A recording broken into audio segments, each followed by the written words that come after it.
Last લેક્ચરમાં આપણે nમી second માટેના અંતર માટેનું સૂત્ર જોયેલું અને સ્ટોપિંગ ડિસ્ટન્સ એટલે શું એના વિશે પણ માહિતી આપણે મેળવી ગયા।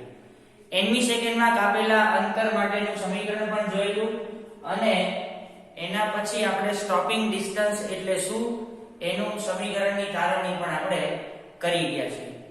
આજે આપણે આ લેક્ચરમાં મુક્ત પતન એટલે શું તેના અચળ પ્રવેગી ગતિના સમીકરણો શું થાય એના વિશે માહિતી મેળવશું। મિત્રો આ પાઠ 12મો છે, 11મો પાઠ nમી સેકન્ડમાં કાપેલા અંતર માટેનો છે।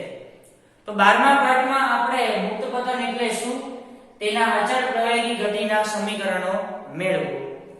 તો મિત્રો પહેલા આપણે મુક્ત પતન સાબિત કરતા પહેલા ગુરુત્વ પ્રવેગ g વિશેની વાત કરવાની છે। ગુરુત્વ પ્રવેગ g એટલે શું?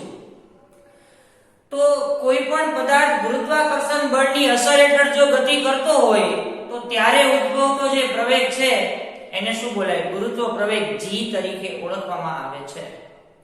દાખલા તરીકે કોઈ પથ્થર છે, એ પથ્થર મારા હાથમાં છે અત્યારે અને એને મૂકી દઉં તો પથ્થરના પોતાના વજન બળને કારણે, ગુરુત્વાકર્ષણ બળને કારણે સીધો ક્યાં આવશે? નીચે આવે। તો ત્યારે એમાં જે પ્રવેગ ઉત્પન્ન થાય છે, ગતિ કરે ને, એટલે ગતિ કરતો પદાર્થ હંમેશા પ્રવેગ ઉત્પન્ન કરે। તો જ્યારે કોઈ પદાર્થ કોઈ પૃથ્વીની સપાટીની ટોચ ઉપરથી અથવા તો કોઈ ટેરેસ છે અથવા તો કોઈ ટાવર છે એની ટોચ ઉપરથી તમે એને મુક્ત પતન કરાવી દો, એટલે આમ છોડી દો, એટલે સીધો સુરેખ ગતિ કરી અને ક્યાં આવે? નીચે આવે છે। ત્યારે તેના દ્વારા જે પ્રવેગ ઉત્પન્ન થાય એને આપણે ગુરુત્વ પ્રવેગ g તરીકે ઓળખીએ છીએ। તો સૌથી પહેલો મુદ્દો અહીંયા હું લખું છું, ધ્યાન રાખજો।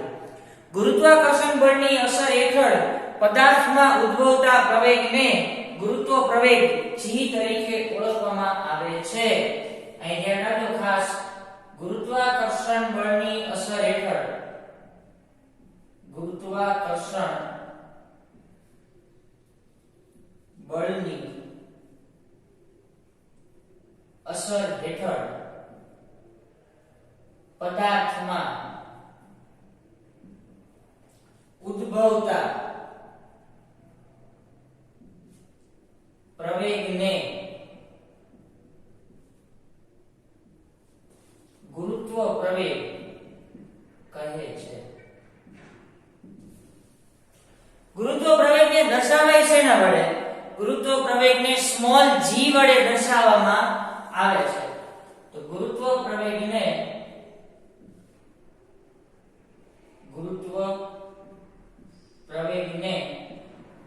સ્મોલ g વડે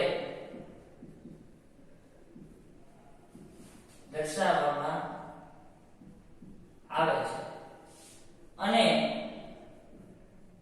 તેની કિંમત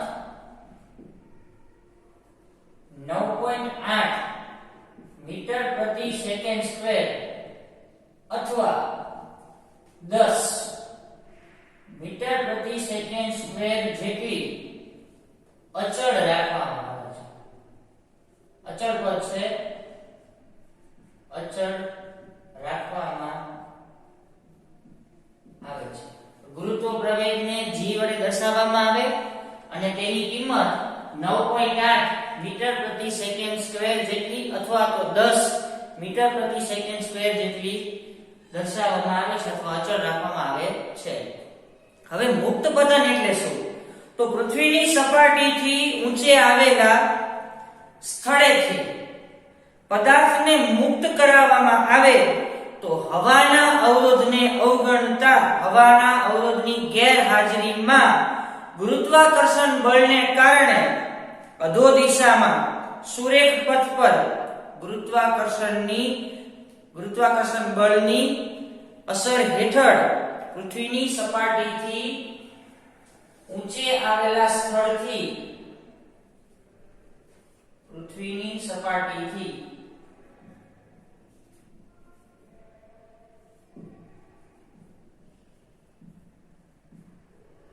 ઊંચે આવેલા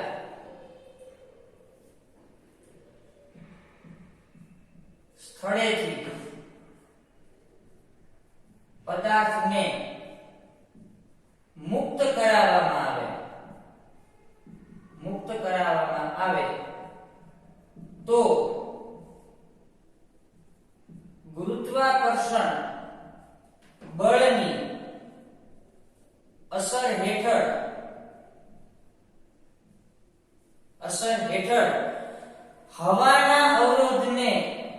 હવાના અવરોધની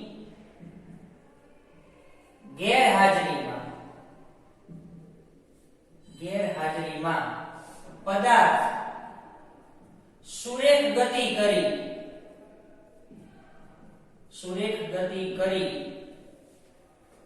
સુરેખ ગતિ કરી કેવી રીતે પદાર્થ અહીંયા છે ને એને આપણે મુક્ત કરી દઈએ એટલે સીધો ક્યાં આવે નીચે આવે સુરેખ ગતિ કરી ગુરુત્વ પ્રવેગની અસર હેઠળ ગુરુત્વ પ્રવેગ દ્વારા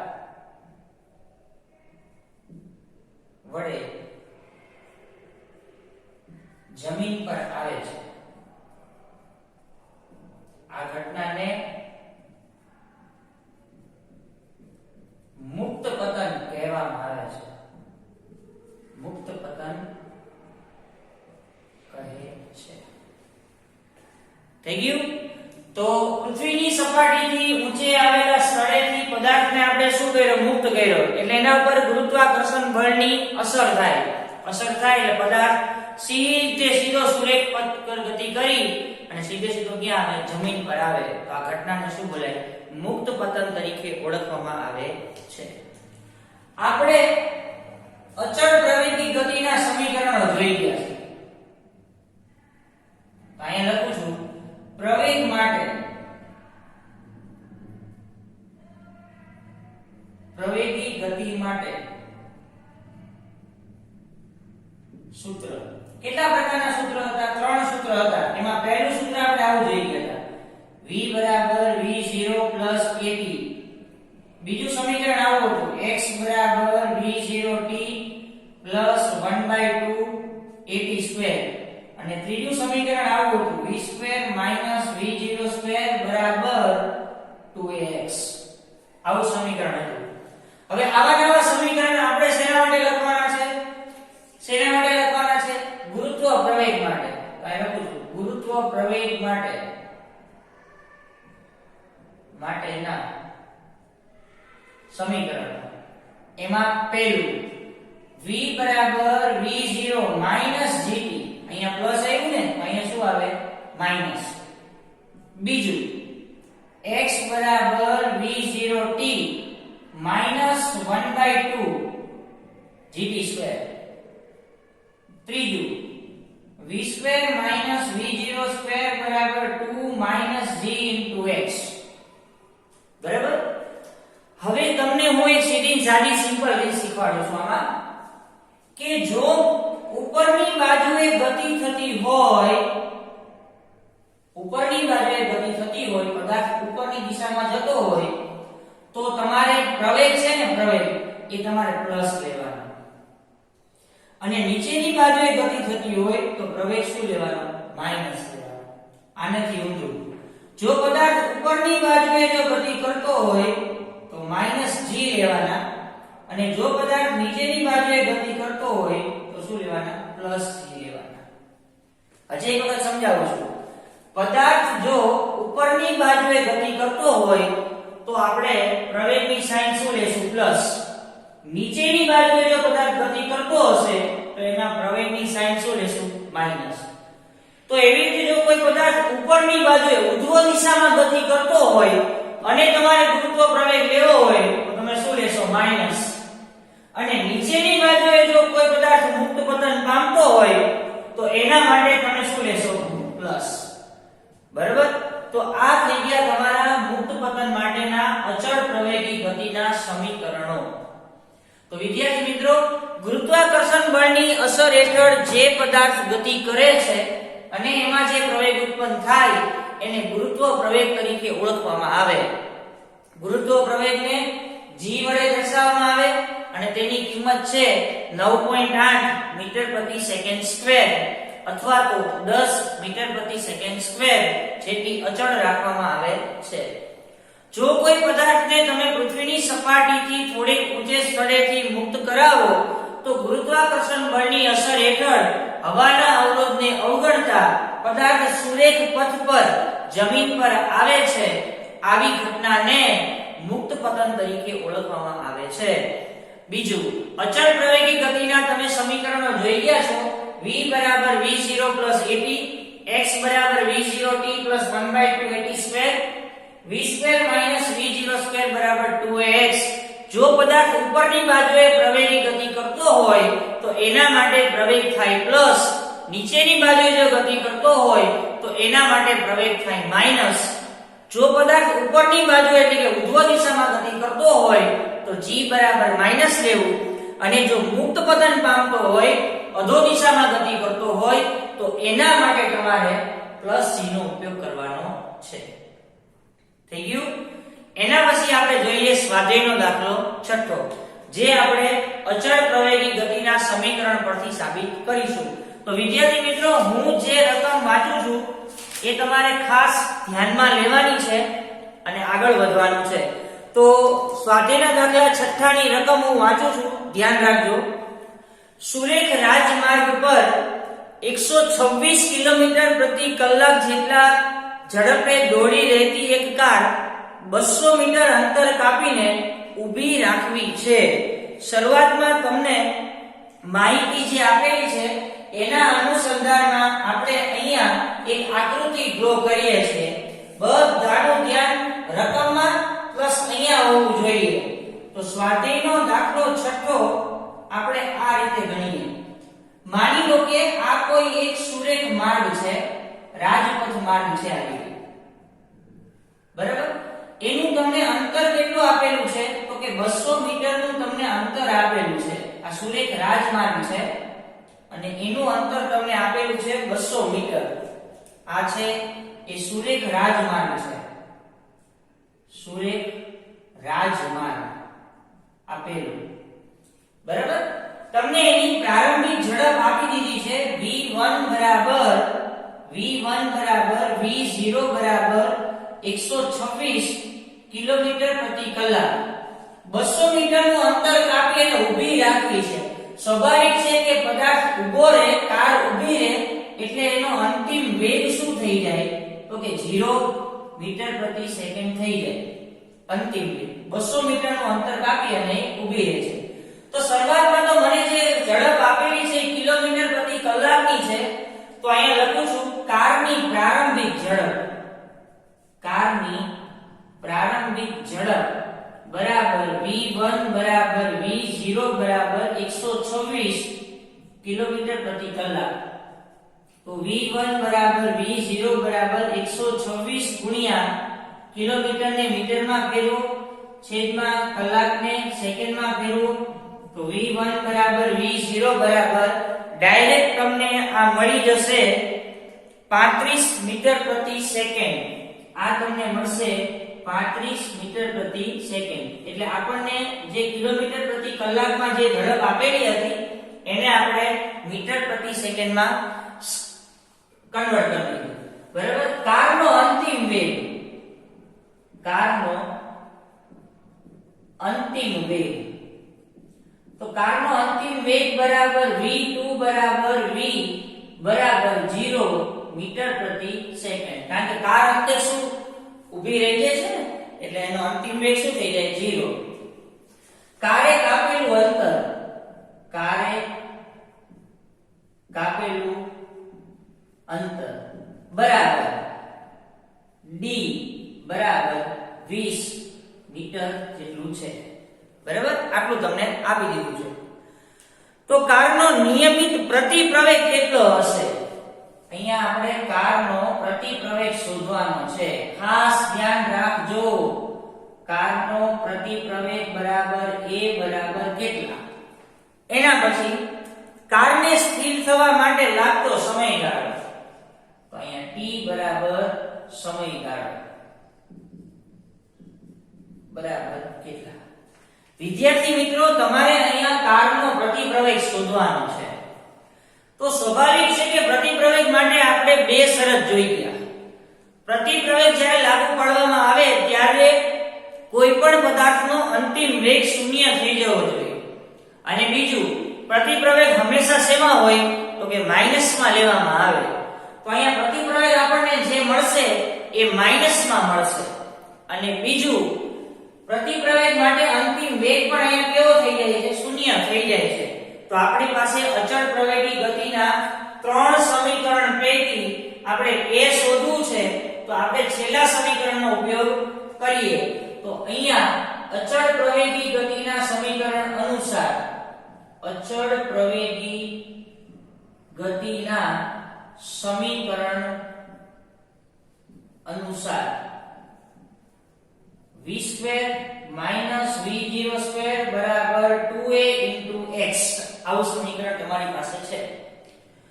હવે આ સમીકરણમાં કિંમત મૂકતા જઈએ તો અંતિમ વેગ 0, પ્રારંભિક વેગ આપણને 35 મળ્યો, 2 * a * 200, કારણ કે અંતર કેટલું આપ્યું છે? 200 આપેલા છે. આ -35 નો વર્ગ છે ને એને આપણે એમને રાખી 200 * 2 એટલે 400 થઈ જાય. ચાલો એને હું સૂત્રનો કર્તા બનાવું તો -35 નો વર્ગ છેદમાં 400. 400 ક્યાં જતા રહે? સામેના છેદમાં. 35 નો તમે વર્ગ કરો એને ભાગ્યા તમે 400 કરશો એટલે તમને પ્રવેગ મળશે -3.06 મીટર પ્રતિ સેકન્ડ સ્ક્વેર. જો તો તમને પ્રવેગ શેમાં મળ્યો? માઈનસમાં મળ્યો. એનો મતલબ કે પ્રતિપ્રવેગની કિંમત હંમેશા શેમાં હોય?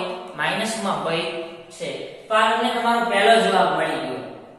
હવે આપણે સમયગાળો શોધવાનો છે.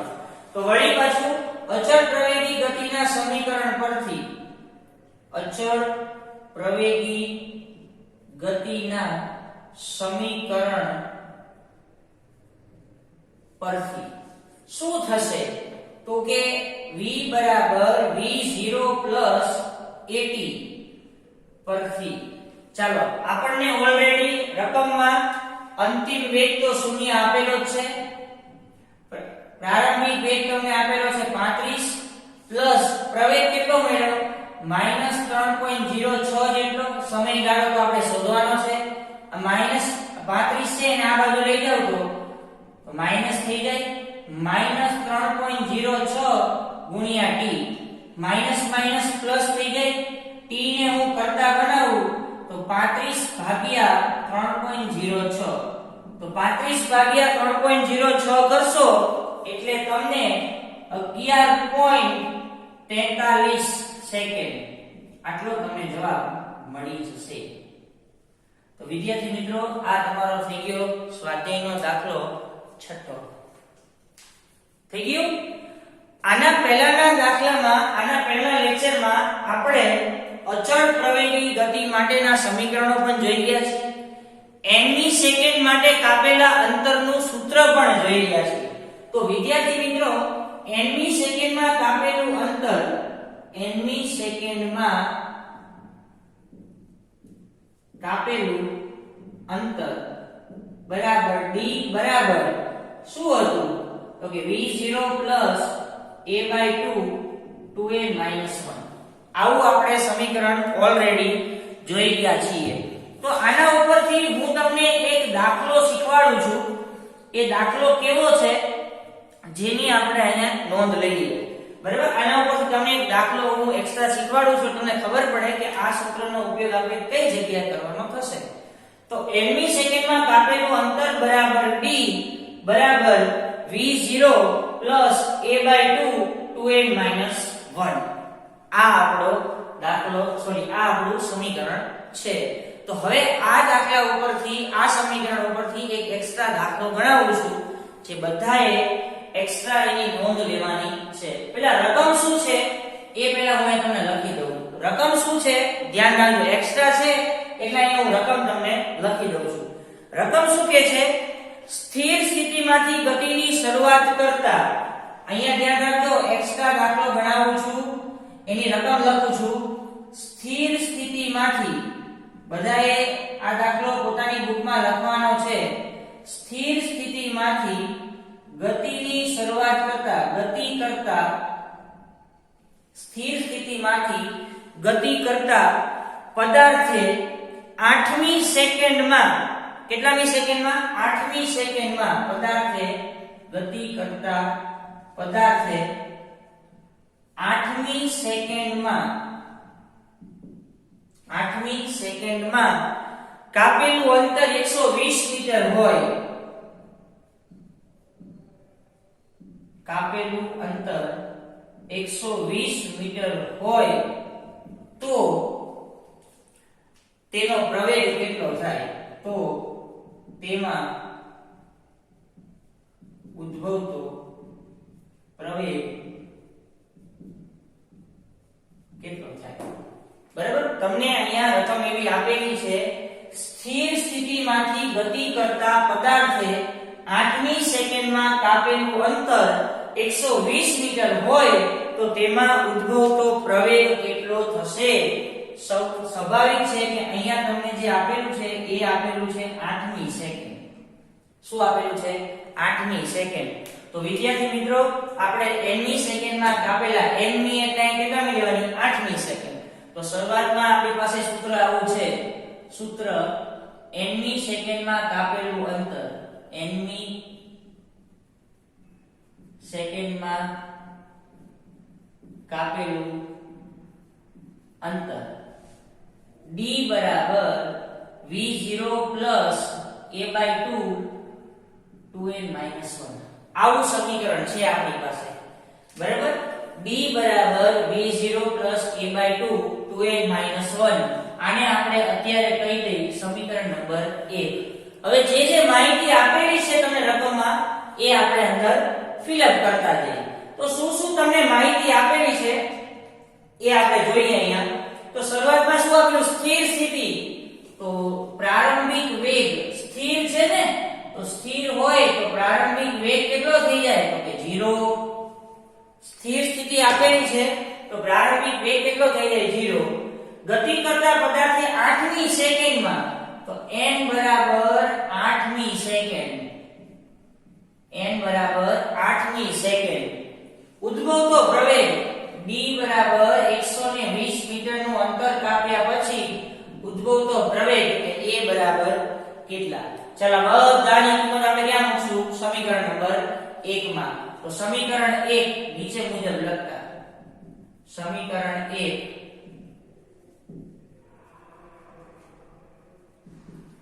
નીચે મુજબ લખતા શું થાય? 120 બરાબર v0 એટલે 0 પ્લસ a તો આપણે શોધવાનો છે ડિવાઇડેડ બાય 2 mm રાખો. ચલો 2 mm, n ની જગ્યાએ કેટલા મૂકો? 8 માઈનસ 1 કૌંસ પૂરો. ચાલો આટલું થઈ ગયું. ચાલો 120 ને આપણે mm રાખી, a બાય 2 પણ mm, 8 દુ 16 માઈનસ 1 આવું થઈ જાય. ચાલો 120 ગુણ્યા કેટલા કરવાના? 2 એટલે 240 બરાબર a ગુણ્યા 15.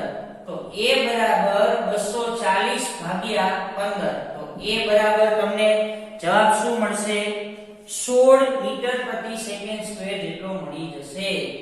તો આ થઈ ગયો તમારો nમી સેકન્ડમાં ઉદ્ભવતો પ્રવેગ. થઈ ગયું? પડી ખબર? આના પછી આપણે ઉદાહરણ નંબર 8 જોવાનું છે, જે આપણે અચળ પ્રવેગી ગતિના સમીકરણ પરથી સાબિત કરીશું. તો ખાસ ધ્યાન રાખજો, ઉદાહરણ નંબર 8 ની રકમ શું છે એ પહેલા આપણે જોઈએ અને પછી આપણે આગળ વધશું. ઉદાહરણ નંબર 8 છે ને વિદ્યાર્થી મિત્રો, એની રકમ બહુ જ મોટી છે. બરાબર, અને હું રકમ સ્ટેપ બાય સ્ટેપ વાંચતો જાઉં છું. તમારે ખાલી તમારી ટેક્સ્ટ બુકમાં જોવાનું થશે. એટલે ખાસ ધ્યાન રાખજો, હું ઉદાહરણ નંબર 8 ની રકમ વાંચતો જાઉં છું અને અંદર જે પણ કાંઈ માહિતી આપેલી છે એ આપણે અંદર ફિલઅપ કરતા જવાનું છે. તો ઉદાહરણ નંબર 8 આપેલી માહિતી તમને અંદર ગુરુત્વ મુક્ત પતન માટેનું મળી જશે, સ્ટોપિંગ ડિસ્ટન્સ માટેનું પણ તમને માહિતી અંદર મળી જવાની છે. તો ખાસ કરીને તમારી ટેક્સ્ટ બુક પાસે રાખો. ઉદાહરણ નંબર 8 છે એની રકમ હું વાંચતો જાઉં છું અને તમને સમજાવતો પણ જાઉં છું. જો જ્યારે કોઈ એવી પરિસ્થિતિ નિર્માણ પામે કે જેથી આપણે ત્વરિત પ્રતિક્રિયા આપવાની જરૂર ઊભી થાય, તો તે ક્રિયા ખરેખર કરીએ તે પહેલા અમુક સમય લાગે છે. આમ કોઈ વ્યક્તિ અવલોકન કરે, તેના પર વિચાર કરે અને પછી કાર્યવાહી કરે, તે માટે લાગતા સમયને પ્રતિક્રિયા સમય તરીકે ઓળખવામાં આવે છે. દાખલા તરીકે હું તમને કોઈ પ્રશ્ન પૂછું છું એટલે મેં તમને ક્રિયા આપી દીધી કે ભાઈ અચળ પ્રવેગી ગતિના સમીકરણ પૈકી પ્રતિપ્રવેગ માટેના મને બે મહત્વના મુદ્દાઓ કહો, તો તમે શું કરશો? પહેલા મેં જે તમને પ્રશ્ન પૂછ્યો છે એના વિશે તમે થોડું વિચારશો, થોડું ઘણું તમે વિચારશો અને પછી તમે મને પ્રતિક્રિયા આપશો. તો તમે જે પ્રતિક્રિયા માટે આપેલો જે સમયગાળો છે એને પ્રતિક્રિયા સમય તરીકે ઓળખવામાં આવે છે. આપણે કોઈ પણ કામ કરતા પહેલા થોડું ઘણું વિચારીએ છીએ, બરાબર? તમને મેં કામ આપ્યું છે કે ભાઈ આને તમે જાતે સોલ્વ કરો. કોઈ પણ દાખલો છે એ હું તમને બોર્ડ ઉપર આપી દઉં તો તમને એમ કહું કે ભાઈ તમે આ દાખલો જાતે સોલ્વ કરો, તમે શું કરશો? વિચારી કરી અને પછી મને એનો જવાબ આપશો. તો તમે જે વિચારવા માટેનો જે સમય લીધેલો છે એને તમે પ્રતિક્રિયા સમય તરીકે ઓળખો છો. ઉદાહરણ તરીકે કોઈ એક વ્યક્તિ કાર ચલાવી રહ્યો છે અને અચાનક એક છોકરો રસ્તા પર આવી જાય છે, ત્યારે કારને બ્રેક લગાડ્યા પહેલા જે સમય વીતેલો છે તેને રિએક્શન ટાઈમ તરીકે ઓળખવામાં આવે છે. આપણે કોઈ બાઇક લઈને જતા હોય અને અચાનક કોઈ કૂતરું છે કે કોઈ બિલાડી છે કે કોઈ એવું જનાવર છે કે કોઈ બાળક છે આ રસ્તા વચ્ચે આવી જાય તો આપણે ફટાફટ શું કરી છીએ? બ્રેક મારી દઈએ છીએ. ઈ બ્રેક મારવા માટે જે સમયગાળો લાગ્યો એને આપણે શું કહીએ છીએ? રિએક્શન ટાઈમ, પ્રતિક્રિયા સમય તરીકે આપણે એને ઓળખીએ છીએ. જો આગળ જે સમય વીતેલો છે તેને રિએક્શન ટાઈમ કહે છે.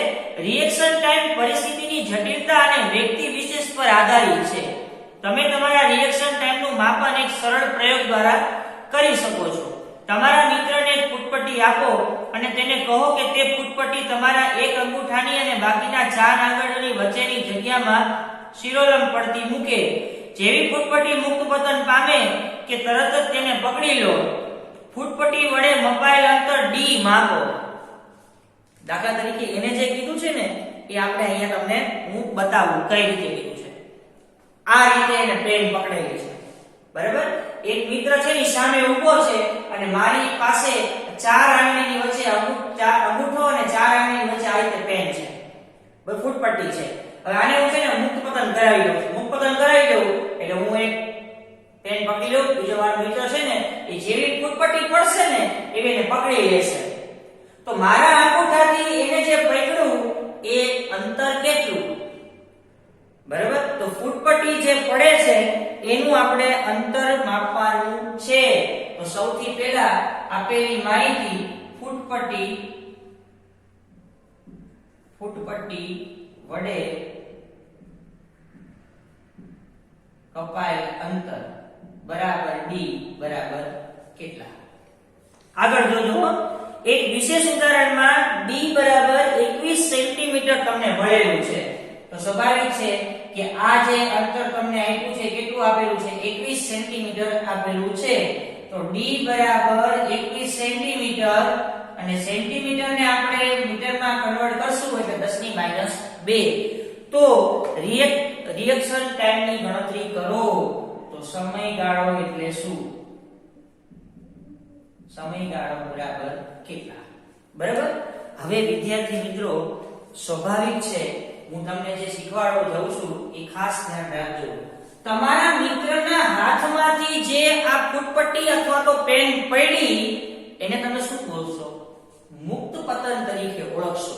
અને મુક્ત પતન આવે એટલે ગુરુત્વાકર્ષણ બળની અસર હેઠળ ગુરુત્વ પ્રવેગ ઉત્પન્ન થાય છે.